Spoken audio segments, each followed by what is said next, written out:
Welcome to the Single Father Podcast with your host, Father DZ, where we talk about the joys and challenges of raising kids on our own.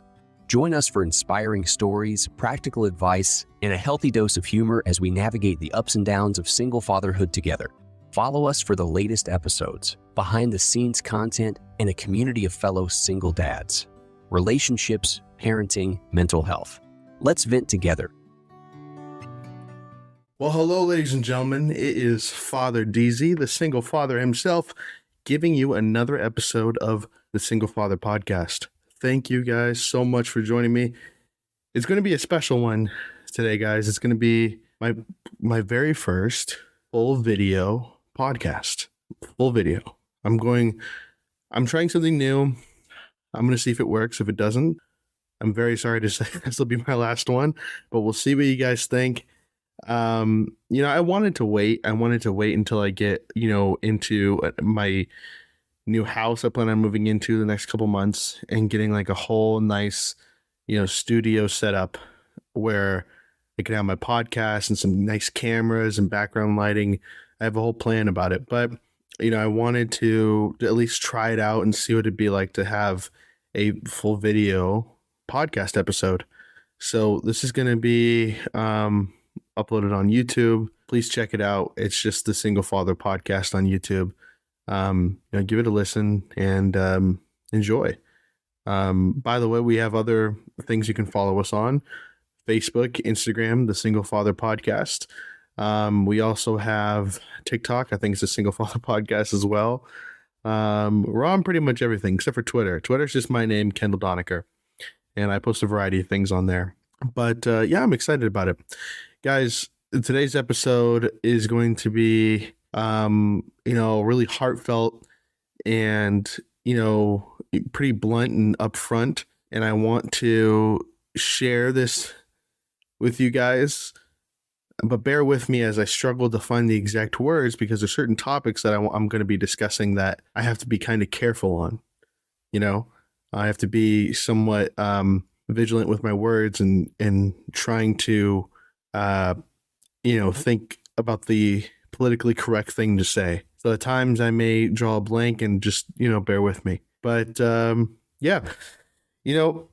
this week has been quite interesting. I feel like I've had a tough week and a good week at the same time. But, if I had to pick one or the other, I'd say tough. Being a single dad is no easy task. It's hard. It has many, many, many rewards. But when you're a single parent, let alone a single dad, it can really take a toll on you. Now, I don't know if you guys know this, but I have something called, I'm a hypochondriac. And it's where you kind of feel like everything's wrong with you and you kind of freak out about everything and blah, blah, blah. But, from when I was a kid, I remember I would go through these things where I'd have like a little freak out. Not like I wouldn't be like manic per se, but I'd freak out about the world around me, about how I'm feeling, how my body's feeling. And when I was younger, and I speak about this in one of my previous episodes called How I Survived Panic Attacks. When I was younger, I'd have these panic attacks all the time, right? And I used to think it was something wrong with my heart. I go to every heart doctor out there and they'd be like, nothing's wrong with your heart, you just have anxiety. But I'm like, you don't understand. I know my body. This isn't anxiety. I'm not an anxious person. I could give a shit about anything. This is fucking my heart. And it took a long time for me to get through my head that it was anxiety. So when I feel type of anxiety, it's kind of like a trauma effect where I always feel like I'm dying and I'm on the verge of death. And I think sometimes we can go through that even without having a type of condition like that, where we're going through so much, you just feel like, I don't know if I can take any more. I'm going to fucking die. I'm going to pass out. I'm going to have a heart attack right here, right now. It's taking such a toll on my body. And when you think a toll on your body, I think it's something that you can really feel, Like I feel the toll that's on my body, the heaviness that's on my chest, the knot in my neck, the numbness that I feel in like, my body and my words and how I'm speaking, the shortness of breath I have. You feel it. It takes a toll on you. And I think this week, especially, it's taking a toll on me. Now, granted, full disclosure, I had a long week with my daughter. When it was Christmas and New Year's, I took a long vacation with her. Our mom had her for maybe like 3 or 4 days, and then I had my full week with her again. So I had a long, long time with my daughter. And as much as I love that, and as much as I wish I had even more time, it definitely took a toll on me. I was really, really, really, really tired. And I don't think I really knew properly on how to deal with that. And I think one of the things that ended up kind of affecting my mood was not having things in place where I can say, okay, I can take a breath, or I can take a break and calm down. Because when she's over, I have so many things to do. I'm constantly cleaning up my house. And by the way, I do that because I was with a friend one time. I was at his party. And I'm like, why are you cleaning up right now? And he's like, look, if you clean up while it's going on, there's less at the end. And trust me, when it's at the end of my daughter being here, it's it looks like a tornado. It looks like I got robbed, to be honest with you, my house. So it's pretty rough. So I clean while she's here and blah, blah, blah, blah. But I'm telling you, there's so much to fucking do when, even while she's here. I'm doing laundry. I'm changing the sheets because maybe she peed the bed. I'm feeding her. I'm playing with her. I'm taking her to the park. Maybe she's bored and I want to take a nap and she slaps me across the face. That tells me to wake up. I'm watching a show with her. I'm doing arts and crafts with her. And, and I'm trying to go on a walk with her.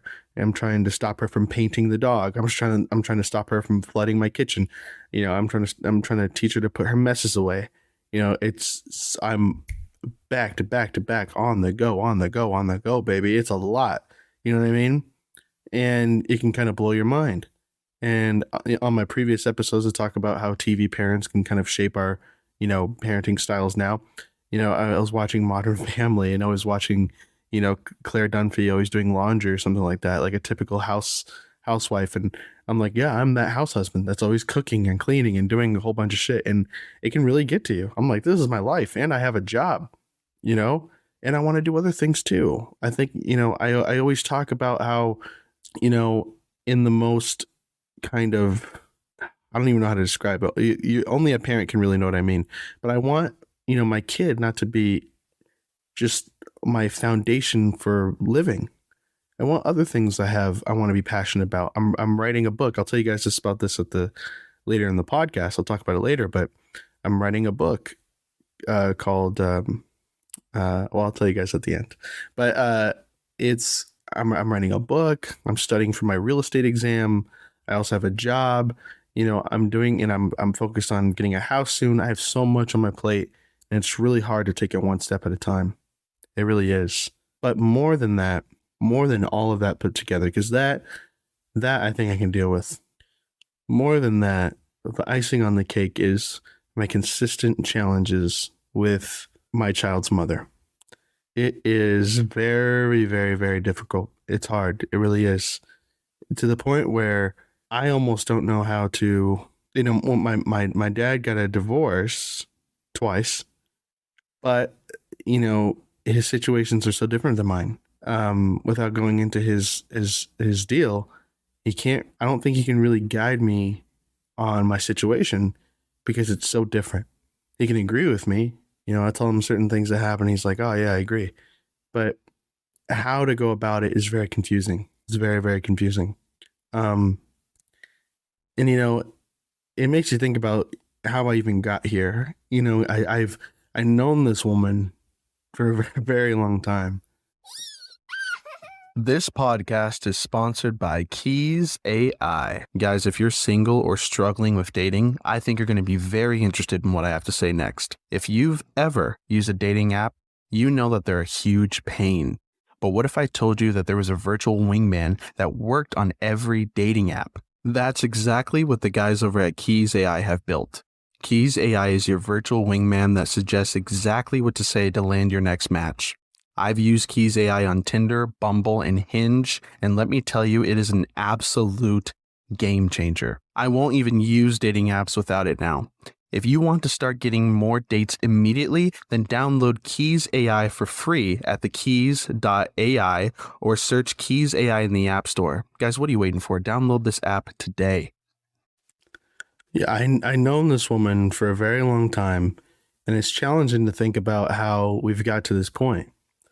Where someone, I'll tell you what, it's a very uncomfortable thing to know that there's someone out there who has a whole family that's just wishing for your downfall, praying that you make a mistake, praying that you die and they can just have, it's just, now I'm not saying they do that. I'm just saying it's very much felt that there's a whole family out there that is almost wishing and praying and hoping for my downfall.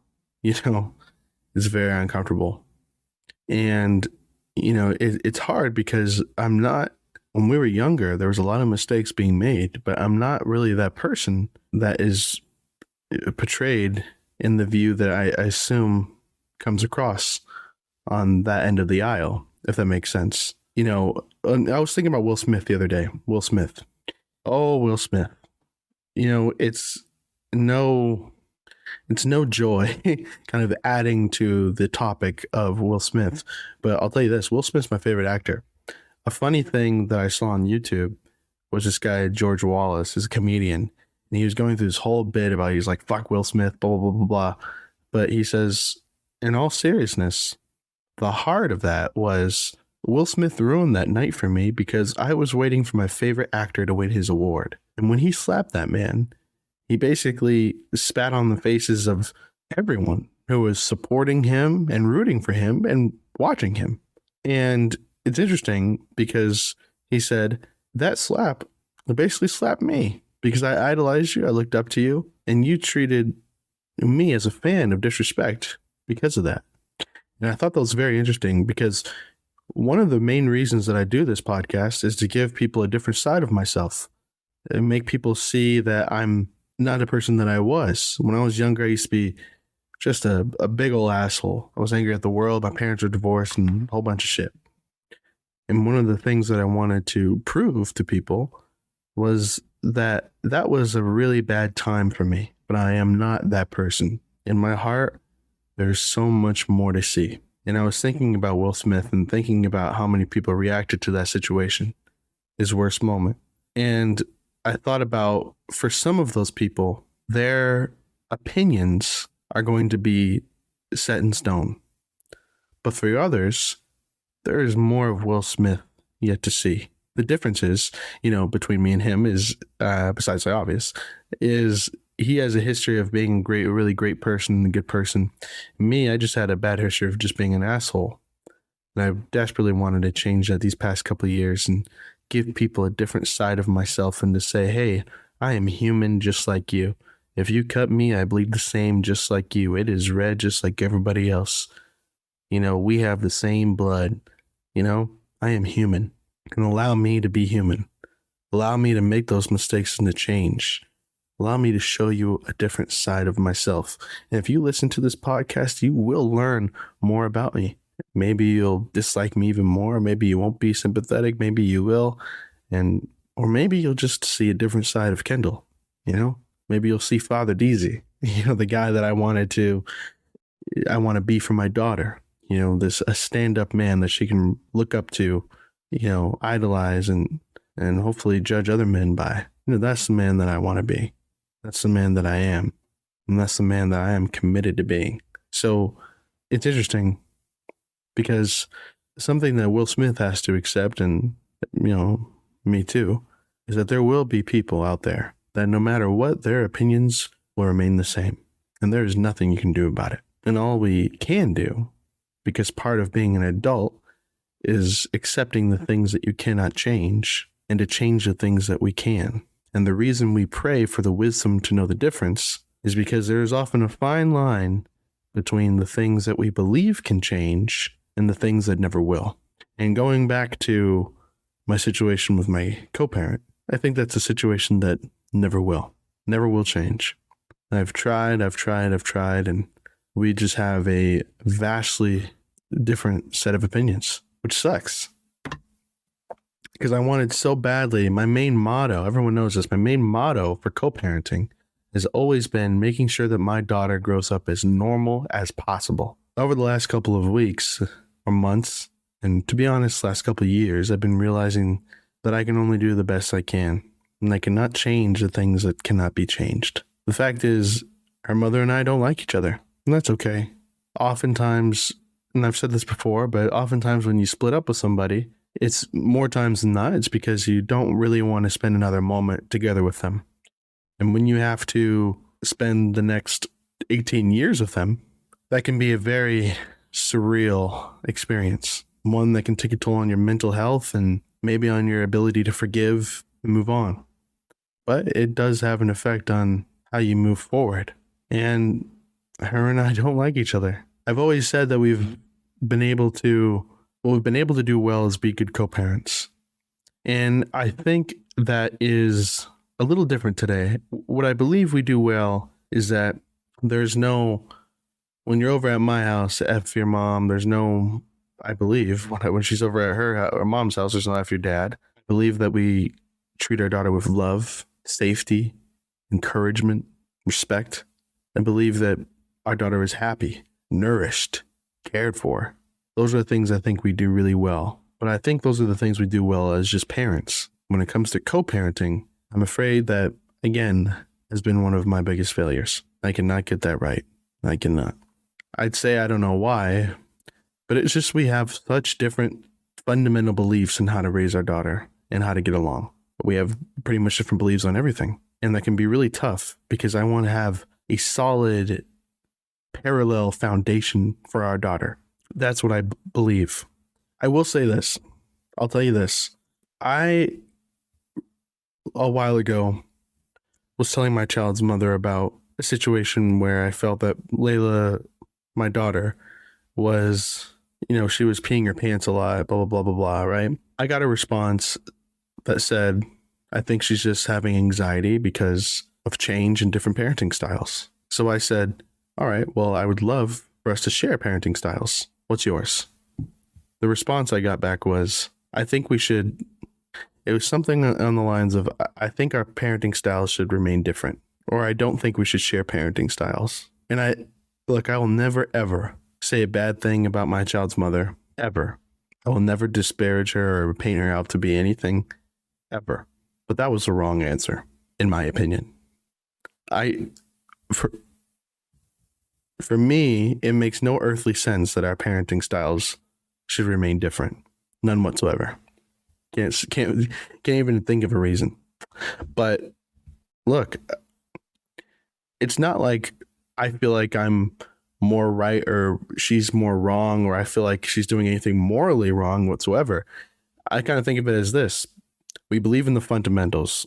Care for our daughter, love our daughter. It's kind of like, to be honest with you, it's kind of like, I think a Christian and an atheist can both sit down and say there was someone named Jesus Christ. A person named Jesus Christ walked this earth and claimed he was the Messiah. That is a factual, evidence-based fact. It's not just a biblical fact, it's a fact. Someone named Jesus walked this earth and claimed he was Messiah, right? That's the fundamental belief. Where you differ from is you either believe that he was actually the Son of God and there's a God in heaven, or you don't. Or he was just some guy who claimed to be what he was, right? And I think that's the difference. It's not like if you're an atheist, you're morally wrong.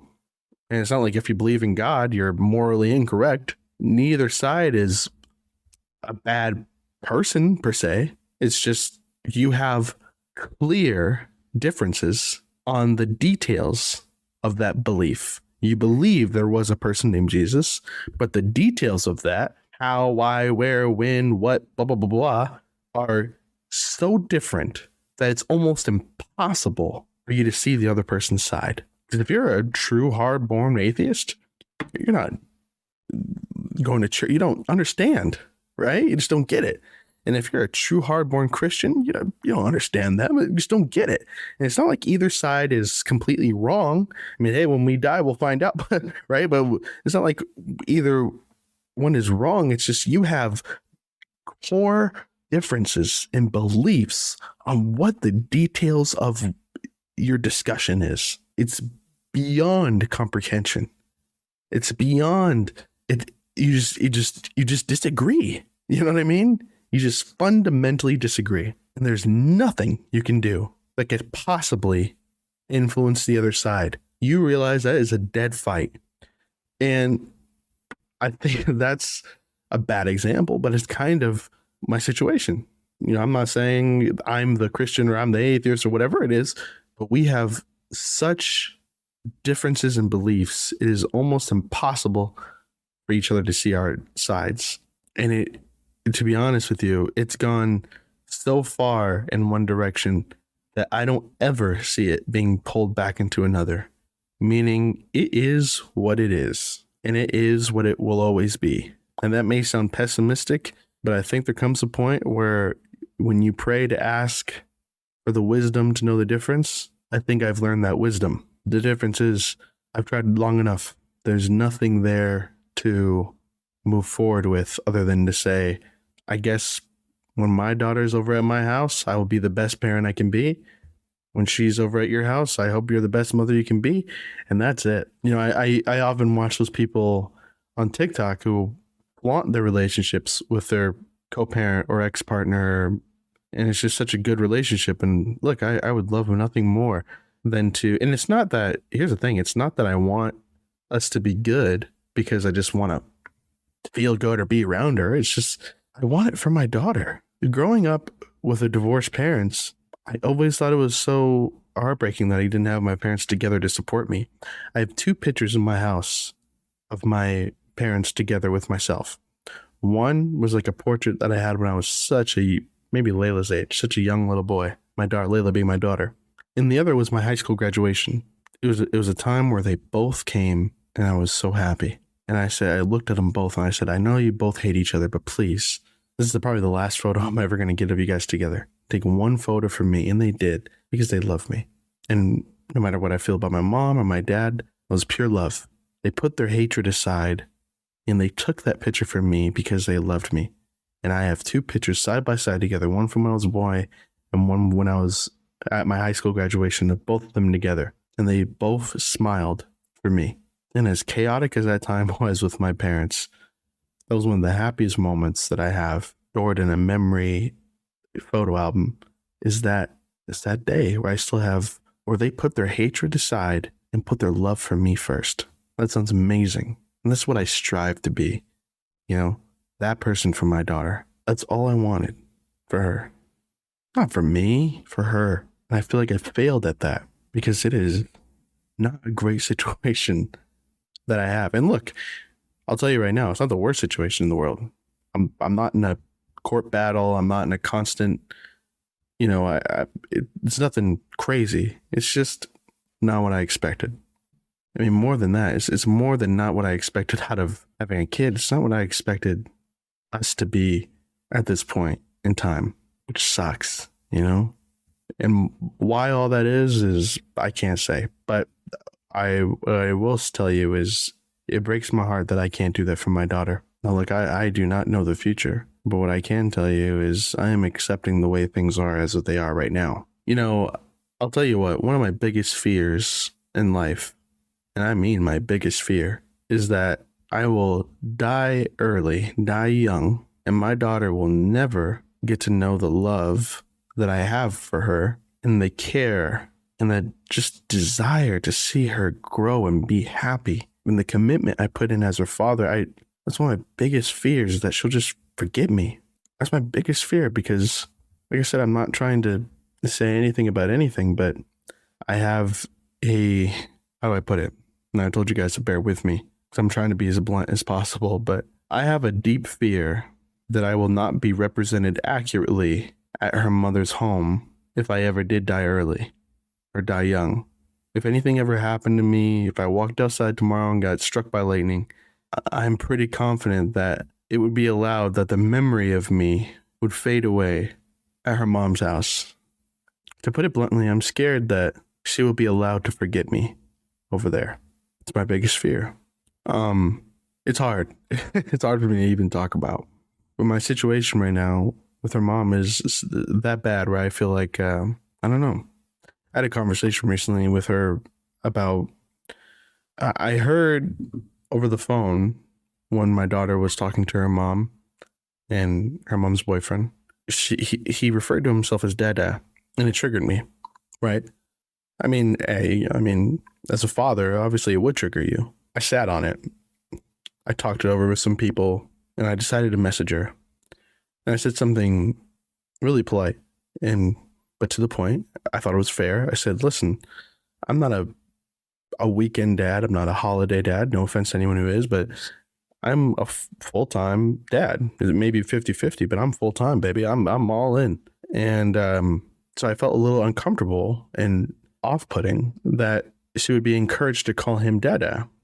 I've never heard her refer to him as that before. And although you can't, force a kid to call anyone anything and force them not to, I felt like referring to himself as such was this kind of the same as like not forcing, but listen, my daughter's impressionable right now. If I tell her that spaghetti is called nail polish, I promise you right now, she will think spaghetti is called nail polish and will refer to spaghetti as nail polish.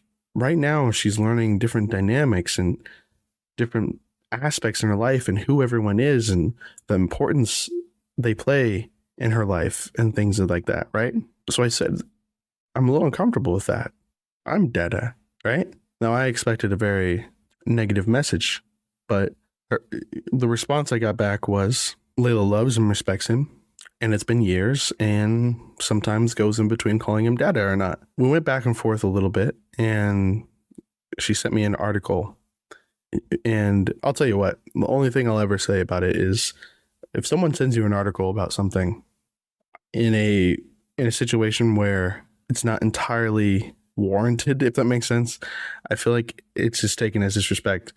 But anyways, she sends me an article, and I read it over, but we went back and forth for a little bit, and I guess what was said was just kind of like, at the end of it all, what was said was, it's Layla's decision, and at this point, I don't think it really has anything to do with you. It has to do with me, her, and my boyfriend. And I felt like that was the most... I've never had someone put me down as her father. I was very dismissed. You may be her father, but who gives a fuck about your opinion? And I felt like my opinion, Layla's father's opinion about her and her life, my opinion from my daughter shouldn't matter. I felt like I'm being dismissed so passive aggressively, and I felt hurt by it. I don't think she meant anything by it, but I was very upset about being dismissed like that, and it sat very, very poorly in my mouth, and I had to let it go. It was difficult for me because I felt like there's truly no recognition about me being her father whatsoever, at least in my opinion, in terms of that household, which kind of goes back to my deepest fear about being forgotten about if anything ever happened to me. Because for me, I don't exist over there, and it worries me. It scares me. It makes me sad. It makes me hurt. And I don't really quite know what to do about it other than to accept the things I cannot change. So I think that's the most I'm willing to give on that situation and the most upfront I can be. But it is really hard because it's sometimes as a single father, co-parenting, you have to make concessions and you have to concede, and sometimes you have to stand up for yourself, and sometimes you lose. And truth be told, look, if my daughter chooses to call him that guy Dada, who gives a shit? I think I know she knows who her daddy is. But, I will say that nothing in this co-parenting situation has gone how I thought it would. There's procedures that I thought would be put in place that aren't there. There's respect that I thought that would be put in place that isn't there. I Sometimes I feel very lost about the situation, and I think that's all I can say about that. I will note though that I think she's a great mother. I always have, and throughout all of it, I'm very blessed that my daughter has a mother like her. I'm just very sad that we can't figure our own stuff out in the benefit of our daughter. But yeah, I've had a hard week, and on top of that, just dealing with all the single dad stuff I have to deal with, it just makes life a little easier. I mean, a little difficult, and you kind of wonder how do single dads even survive? How do single dads survive? It's a hard knock life out here. There's times where I feel like I'm exhausted and I'm getting invited to a party or an event at my friend's house or something like that, and I can't go because I feel like I'm going to be just a walking zombie. There's times where I want to date, but I'm so busy, caught up on other things, getting caught up from the week that I don't have my daughter. And there's times where I feel like my house is a mess and I can't invite anyone over. There's times where I feel like I forgot to eat, and it's a lot. But you know what? I heard something once that really put things in perspective for me. I gotta tell you, the simple fact that the guy who wrote Parents Just Don't Understand is now a parent himself, I think completely makes up for it. It's true. Oh, man, we don't, though, do we? What's that? Understand. I mean, these kids today, from the door, man, they got it all over us. My daughter has it all over me, I can tell you that. Yeah, my middle one, my son. Every time I walk out of the house in the morning, he says, "Daddy, how far you love me?" I always pick somewhere close. I lay you to that table, man. And I know you don't. You love me all the way to the moon and back down to the dirt. Take everything I got to walk out of that house. And that's it. I'd rather take playing in the dirt with my kid than 1 ounce of sleep any day, because that's how much I love my daughter. I gotta tell you, it's a hard knock life being a dad. Sometimes I wonder how single dads survive in general. Probably everything that I've ever said in this podcast episode applies to every single parent. How does any single parent survive? I can go through the same thing. I'm just, what I'm tired of is I'm tired of the stereotypes that say single dads that don't exist, especially in the African American community, dads being absent and people just looking at me like a babysitter. I don't know. What I like to see is like a full representation of me and myself on TV instead of the depressed and overworked single dad that I see on television sometimes. I want to encourage and empower single fathers to not be embarrassed about their situation, but to be empowered by it, to be inspired that they have a child that inspires them, that they're raising a child by themselves, and to feel happy and proud about their situation. Not thinking of their situation as a road bump or a kick in the ass, but rather taking it as an opportunity to learn, grow, support, and feel supported. Now, if you listen to this podcast at all and you want to tell me about your story, please do. Please do. Because I love hearing about everyone's journey. I want everyone to feel supported. I want everyone to feel loved. I want everyone to feel like they're not alone. Maybe you're older than me. Maybe you're younger than me. Maybe you're wiser than me. Maybe you're all of the above in some way, shape, or form. But I want you to share your stories with the people around you and make them feel supported. Share them with me. Talk to me. Share them with someone that needs a story like yours. I encourage everyone to support one another, because the times that I need to just fall down and cry and I feel like I can't go on, I remind myself, make your bed in the morning. That's the best support someone's given me in the past. I remember in the past I was depressed, I was sad. I'm like, oh my God, how can I do this on my own? And he said, listen, man, if you're stuck in the morning in bed, the first step is just making your bed in the morning, because at least you got out of bed. And then after that step, well, you might as well go down and make yourself some coffee. You might as well put one foot in front of the other and make yourself some breakfast. Might as well keep moving forward and maybe go to the gym, maybe go to work, maybe, just keep moving forward.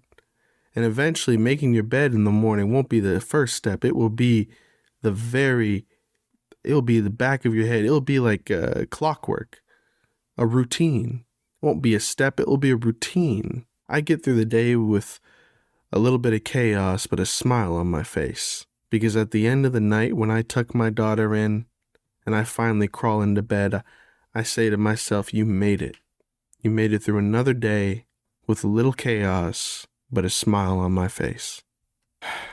I don't care whether you're a newborn father, a father who's dating, a single father, or co-parent, whatever the case may be. Your drive, what brings you out of the bed in the morning, should be your child. And even if you don't have a child, what should bring you out of the bed in the morning should be inspiration, to be inspired by something, And I encourage everyone who's feeling like, how do I survive? How do I get through?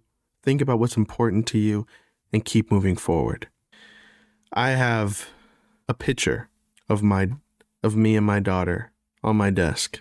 And when I'm feeling like I don't want to work anymore, I want to quit, I look at her and I feel inspired to keep moving forward. Or maybe I'll just take a nap and then try again later.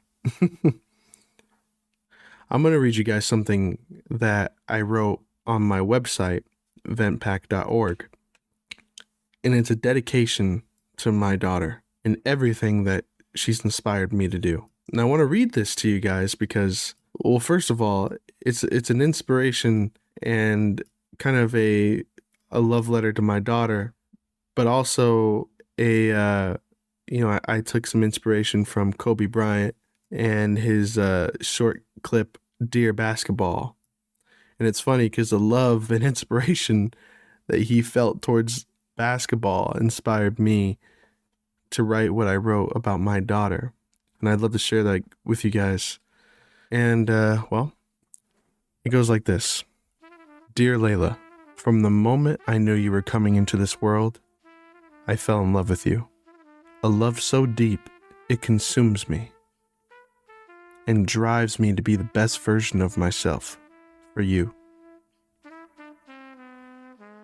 From the first kick I felt in your mother's stomach, I knew I would do anything for you.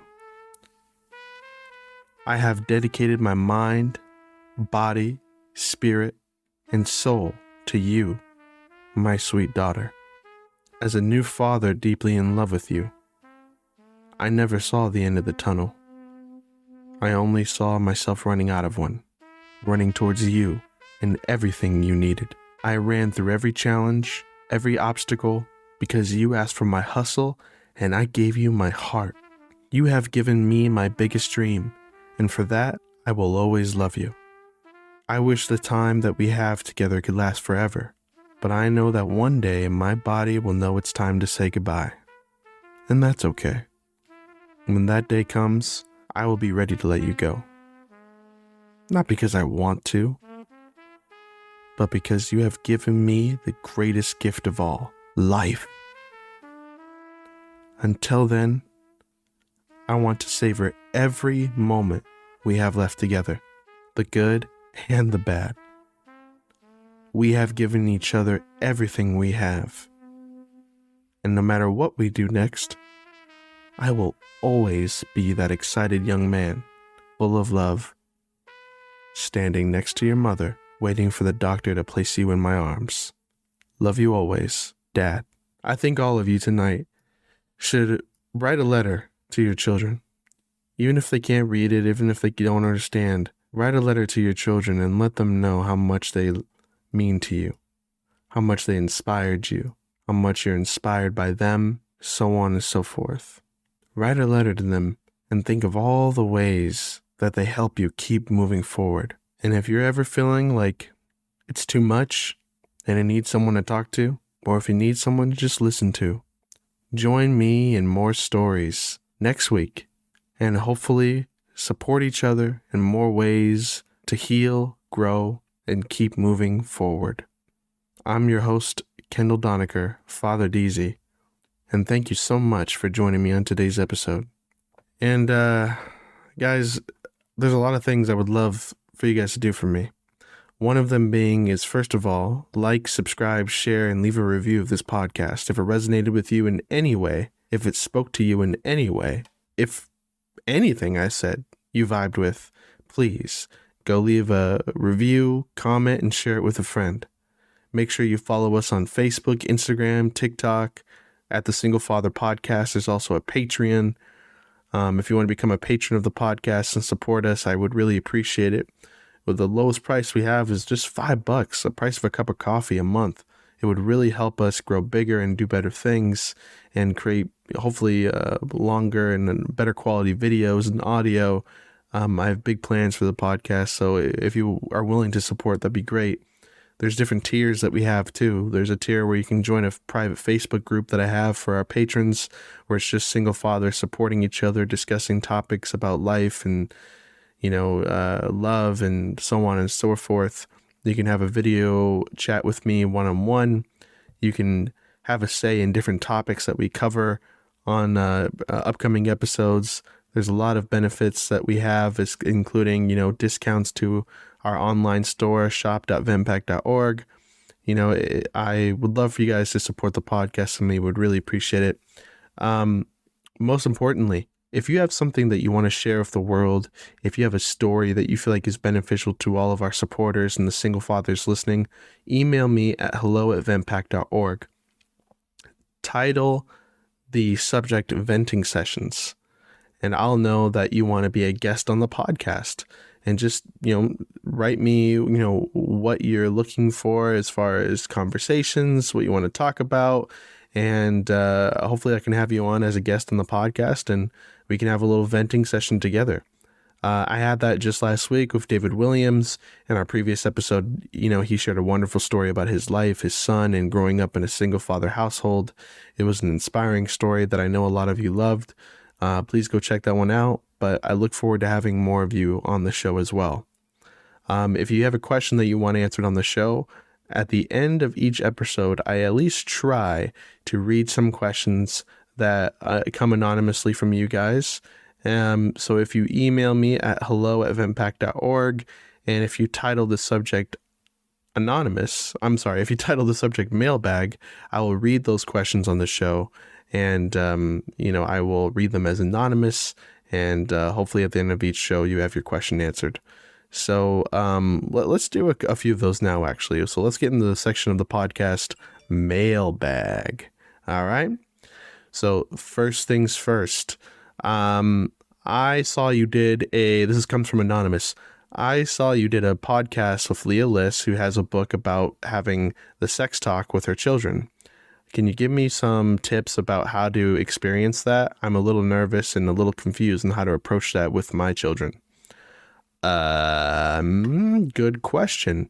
I'm not at that stage in my parenting as of right now, but what I would encourage you to do is to get her book. I have her book, and let me think of what is the name right off the top? Leah Liss. It is Let's Talk About Sex, No Shame with Dr. Leah Liss. And it's a book that talks about, real talk with your kids about sex, self-confidence, and healthy relationships. So if you are confused or interested about learning about those topics and how to navigate that in your parenting, then I suggest you get her book and read a couple of those tips there. I have it, and when the time comes, I'm going to revisit some of those points when the time comes. So I'm sorry I can't give you much advice, but I've been dreading the day. But when it comes, I'll open that book and I'll share it with you guys. Next question comes from Anonymous. I noticed on your Netflix list you mentioned BoJack Horseman. Do you ever feel like that show makes you depressed, or does it help you in navigating different ideas for your podcast? I noticed some themes that you have on the podcast comes from BoJack Horseman, or at least some ideas in the show. Can you explain if you used any of the motivations from the show? I really love it because it helps me deal with depression. Very good question. I really love BoJack Horseman. It was included in my Netflix list. It was a bonus list that I had of 2020's, my favorite 2020 Netflix list of the year. BoJack Horseman I mean, there's probably some themes that I use in the podcast, not specifically towards BoJack Horseman, but there's a lot of themes that show deals with. For anyone who doesn't know, it's a show on Netflix. It's a cartoon, but it's about a horse, a famous horse that is dealing with depression. There's a scene that I really love from that show,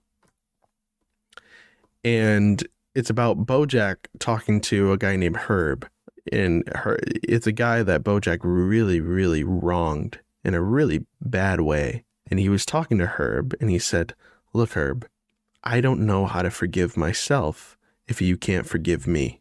So please, I'm asking you, I'm sorry. Will you forgive me?"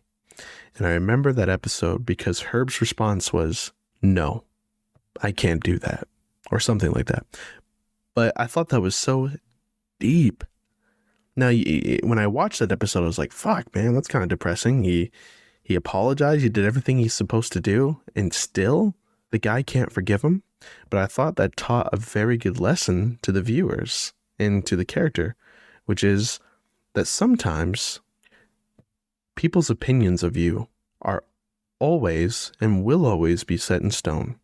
And part of being an adult is accepting the things that you cannot change. And that also includes accepting that some people's opinions will not change. And that just because you apologized doesn't mean that you are worthy or able to receive forgiveness.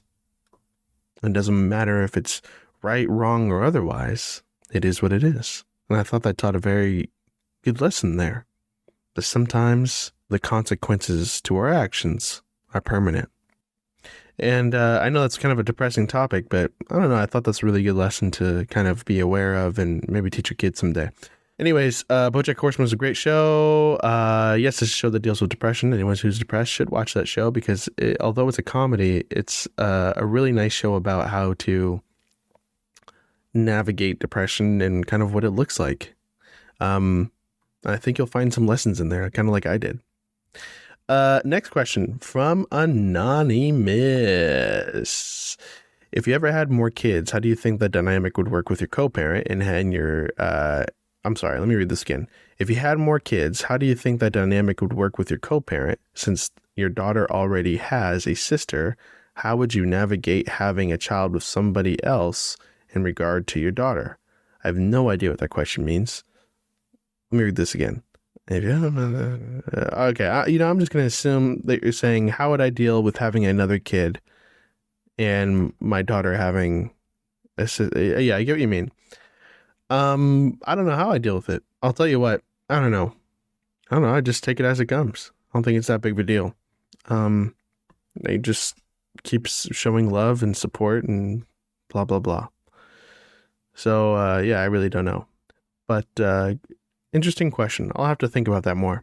Next question comes from Anonymous. What was your New Year's resolutions? Happy New Year, by the way. Thank you, Anonymous. My New Year's resolutions, I'll tell you what. My friends on New Year's were showing me a whole bunch of videos of people the year before eating 10 grapes under a table, or 12, 10 or 12 or something like that. It was either 10 or 12. And then that following year, they met the love of their life. They fell in love. It's kind of like a thing. You eat 10 or 12 grapes underneath the table and you fall in love that year. I thought it was ridiculous, but they showed me enough evidence where I was like, okay, I'll do it. So I ate 10 grapes. There's a video of me doing it. I ate 10 grapes underneath the table, and I'm expecting this year to fall in love and to find the love of my life. Now, if I don't, then it's fuck grapes, fuck everything about grapes, fuck raisins, fuck seeds, fuck any type of fucking grapes, anything. I like fuck grapes. I'll never eat them again. But, you know, if I do end up falling in love, I will literally eat grapes for the rest of my life every single day for breakfast, lunch, and dinner. So some type of voodoo shit there, but I hope it works. That's what my true New Year's resolutions, though, are to be successful and healthy. I'm a little self-conscious about my dad bod. I'm not fat or anything, but I feel like I could lose a few pounds. I feel like everyone during COVID, you know, kind of just stopped going to the gym. And I don't know, like I said, I'm still fit, but I want to be fitter. and I'm on the verge of a dad bod, or maybe I have one and I'm just like right on the cusp there. So, yeah, I want to get fit, and then I also want to be successful. I want to grow my businesses and grow my income, and there's a lot of things. So I'd say success and health are my main things. Yeah, great question. I think that's enough right now, guys. I'm pretty tired. I'll read more next episode. But yeah, thank you guys so much. This has been a real pleasure having the support of the group that you guys have shown me. Thank you for venting with me. And again, in the beginning of the episode, you have to excuse me because I had, a lot of things to think about and saying them the right way when it comes to a situation with my co-parent. But I want to just say this right off the bat, just so it's very clear. This is not a baby mama bashing type of podcast whatsoever. I have a lot of women on the show to give different perspectives for men, so they don't, get confused about what the message is that I'm trying to preach. And, I have a daughter, and I want to give different perspectives about myself because maybe I'm not seeing something. So it's always nice to stay humble, but I think everyone should respect, care, and I love my baby mama even to this day, even though we disagree like no other. I love and I care for her, and I wish her well, and I encourage everyone to treat their partners, whether it be ex-partner or whatever, with the same amount of respect. Just because we disagree with someone doesn't make them a bad person, although I don't know what your situation is, to be honest. Yeah, well, thank you guys so much. This has been an amazing episode. I loved venting with you guys, just getting my emotions out there. Again, I consider this to be like my online journal to you guys, and taking a very good look inside my heart. So that's it. And again, treat everyone with respect, treat everyone with love. And if you're feeling like things are not going your way, I promise you, find some inspiration to keep on going. And if you're missing inspiration, I assume you're a parent. Look in your child's eyes, and I promise you that's all the inspiration you'll ever need. Ladies and gentlemen, I have some breaking news. I can't believe it. I really can't. Shortly after I was done recording this episode, I got a message from my child's mother. And as I was just explaining, I had come to believe that this was a situation where things were just the way they were, and that there was no hope that things would ever improve. But recently, something unexpected happened. And I'm talking about really just an hour ago, really. I received a message from my child's mother telling me that she was taking our daughter to the hospital because she swallowed a magnet.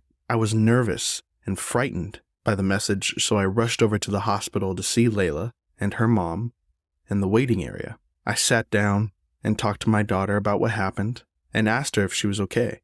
Surprisingly, her mom actually spoke to me and told me what had happened.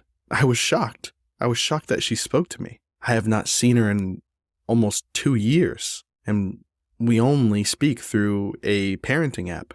After some uncomfortable time sitting there in silence and occasionally chatting with my daughter, she ended up getting some x-rays to check if there was still a magnet there. But throughout it all, Layla seemed to enjoy having us both there. She was happy and smiling, giving us both thumbs up, and her mom and I exchanged further words about the x-ray and how everything looked fine. We went back into the waiting room and again sat back in silence waiting for the results. As I sat there, I stared at her mom, the woman I once loved, then hated, and now have a sense of confusion about her and the situation as I look right at her face for the first time in what seems to be years. Given this rare opportunity, I thought I should use it to cut the tension and break the ice. So I said to her, I really wish we could get along. And she replied, me too. I then made her laugh on another topic and tried to make, pleasant small talk. And to my surprise, it was just that, pleasant. I finally told her that it is a good idea for Layla to see her parents together sometimes and get along. She replied, yeah, and then her voice faded with the clear uncertainty of my statement. We exchanged a few more words after that, laughing about how we both get on each other's nerves, and there was a sense of resilience in the air to actually not be bothered by each other's company. Then the doctor came out to us, handed us the paperwork, and gave Layla a clean bill of health and assured us that she'll be just fine. As we walked out, I had a vision, and it's one of those visions that I often tell you guys about, one where I think about what could have been if things went differently. It was a vision of us walking out together. Instead of us leaving in different cars, we leave in just one and go home as a family. As I finally got to my car, I woke up from that vision, and I hugged my daughter goodbye and gave her a kiss, and I opened my door. Before I got in my car, I turned around and said to my child's mother, "Hey, it was good seeing you." I got in my car, and on the way home I smiled, because it reminded me of that day of my high school graduation, where both of my parents really hated each other, but decided to put their hatred aside and put the love for me first. And that was the first time in a long, long time that I felt something like that in this situation for years. And it was hope. Hope can shine even in the darkest of times. And as long as hope survives, there is always a chance at a brighter future. I was wrong in my words earlier to think that words or opinions written in stone can't be broken. Because even when all seems lost, there is always still hope that things can get better. It's our hopes and dreams that reveal the truth of our being and what really motivates us. The miracle of what just happened is not lost on me, and I hope it resonated with you as well. I can't believe that just talking about how hard things were, I got some beautiful clarity with the person that I have the most tumultuous relationship with. Face to face, human to human, and I left with a sense of hope. Now, I do not know if things will get better. I don't know if in 3 months I'll be telling you things got worse, but I'm hopeful, and I hope you guys will hope with me. All right? My name's Kendall Donaker, aka Father Deezy. Until next time, my friends, and to my sweet daughter, if I ever leave this earth too soon, I want you to know that I love you very, very much. And I wanted to tell you something that hopefully I get to tell you in person. But if I don't, my mom and dad were divorced when I was younger too. And I often felt very conflicting feelings about it. I often wondered about other parents and other situations and wondered why mine was so different. And then I watched a movie one day. And at the end of that movie, a person said something that made me feel a lot better. And I hope it does the same for you. Dear Mrs. Doubtfire, 2 months ago my mom and dad decided to separate. Now they live in different houses. My brother Andrew says that we aren't a real family anymore. Is this true? Did I lose my family? Is there anything I could do to get my parents back together? Sincerely, Katie McCormick. Oh, my dear Katie. You know, some parents, when they're angry, they get along much better when they don't live together. They don't fight all the time, and they can become better people and much better mummies and daddies for you. And sometimes they get back together, and sometimes they don't, dear. And if they don't blame yourself. Just because they don't love each other anymore doesn't mean that they don't love you. Now, there are all sorts of different families, Katie. Some families have one mommy, some families have one daddy or 2 families. And some children live with their uncle or aunt. Some live with their grandparents, or some children live with foster parents. And some live in separate homes and separate neighborhoods in different areas of the country, and they may not see each other for days, weeks, months, or even years at a time. But if there's love, dear, those are the ties that bind, and you'll have a family in your heart forever. All my love to you, Poppet. You're going to be all right. Bye-bye. The Single Father Podcast with Kendall Donaker is a weekly show that explores the joys, challenges, and triumphs of being a single dad. Join us as we share stories, offer advice, and provide support to other single fathers. Follow us to stay up to date on new episodes and to connect with other single dads in our community. Don't forget to like, subscribe, share, and leave a review.